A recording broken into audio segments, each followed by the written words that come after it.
Hi everybody, Mr. Smith here.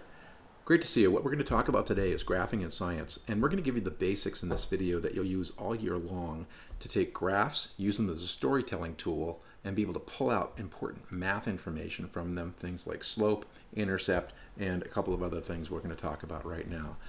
So you will remember, probably, if you did the graphical analysis video, that we typed in a bunch of numbers, got a graph out of those things, and what we did was just to show you how to push the buttons on the graphical analysis on your iPad. What we didn't answer was these important questions about what does all that mean. So to begin with, the first thing we'll do in this video is talk about what is x. So why do we choose it, and what is it all about? A couple things about slope. What is it? Can you pull it off the graph? And then what does it mean when you do? Same idea for intercept. What is it? What does it mean? And then R-value. That's a concept you may not have heard of before, but we'll talk about what that is. And then finally, you should be able to take your equation once you've got a line or a curve that fits your numbers. You should be able to use it to make predictions and understand more about your data than just what you have in front of you. So to begin with, we started with the Wally World. You're saving to want to go to Wally World. You're working at your uncle's construction company and you get paid fantastic amounts of money. Congratulations for doing that. And then income two is same thing. Your brother's hitching a ride with you. And what we didn't talk about in that example was why do we choose for X and Y what we do? And in science, there really is a reason. The idea is that the thing you choose for Y always depends on the thing you choose for X.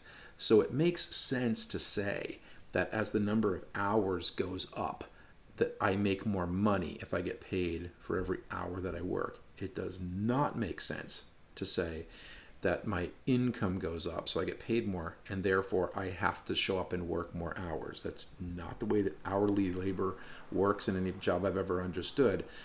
In physics, it's actually pretty easy because we study a lot of things and how they change with time. So time in seconds is very often the x-axis that we use. But anyway, the idea is y is y because it depends on the x, okay? What we did then was we made graphs out of these data and we got slope and intercept for them. We see that slope for the first graph, your graph, turned out to be 18. We saw the slope for your brother's graph turned out to be 1554. And the key thing about working with slope is that you pay attention to the labels. So the labels on our y are dollars. The labels on our x are hours. So what that means is that the slope of your graph really is $18 of rise for every 1 hour of run. Same thing for your brother's data, $15.54 of rise for every 1 hour of run. And that feeds right into the next question that we're going to ask. The next one is super simple if you're paying attention to the labels. So it's also really important to us that we are able to talk about the slope, not just as a math thing. It's not just 18. We're going to ask questions like, in plain English, what is the meaning of the graph that you've got? So here's a standard sentence. For every 1 hour that x increases, y increases by this much. And the this much is the slope. So for every one blank that x goes up, the y goes up by blank. So again, you fill in the slope. So I'm using real words and real numbers here in my example. For every 1 hour that time increased, your pay went up by $18. For every 1 hour that your brother's time increased, his pay went up by $15.54. So the slope was just the rate of hourly pay.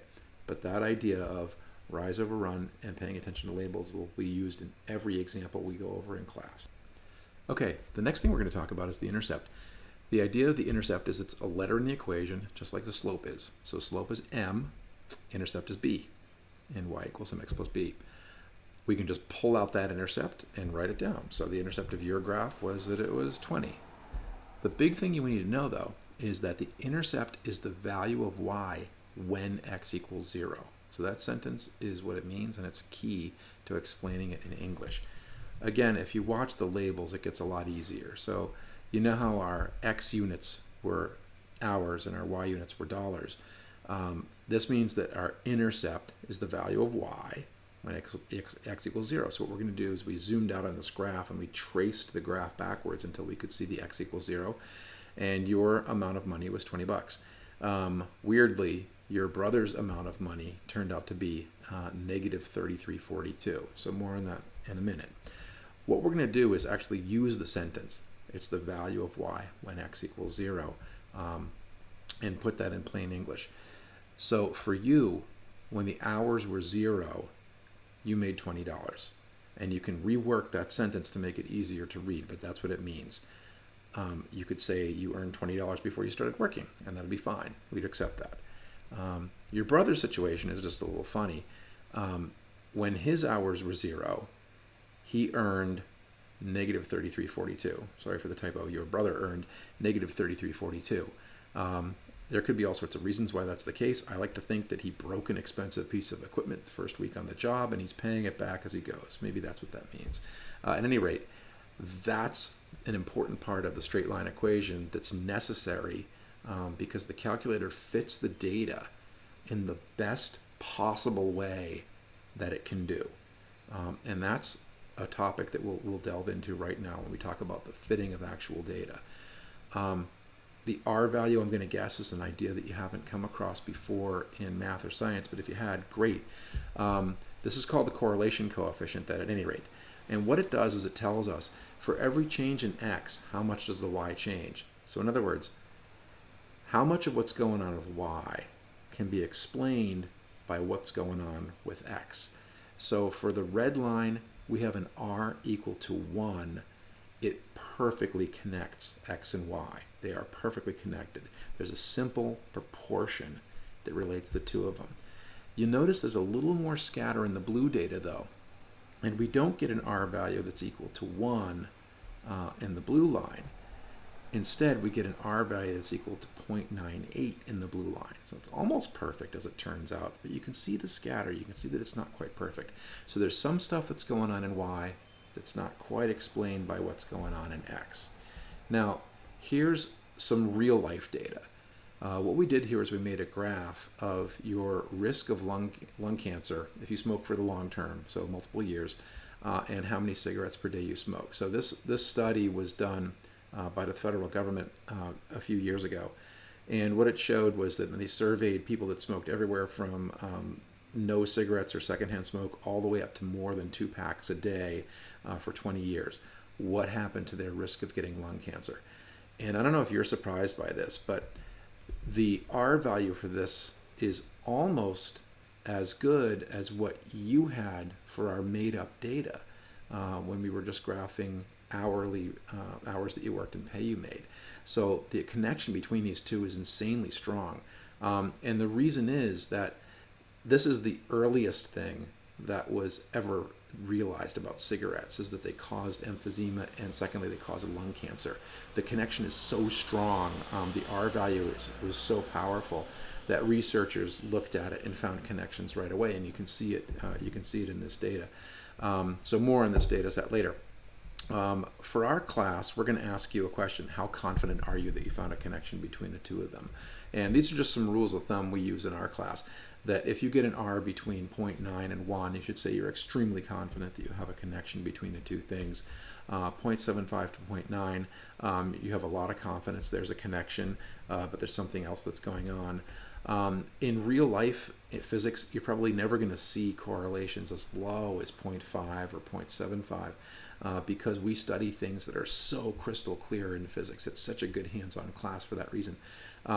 But in doing real life medical studies, you could find an R of 0.5 a lot of times because people are complicated. There can be a lot of other things that go into a particular result.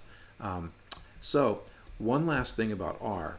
R doesn't have to just be positive. You can get an R of -1, and it would mean that there's a perfect correlation between one thing and the other.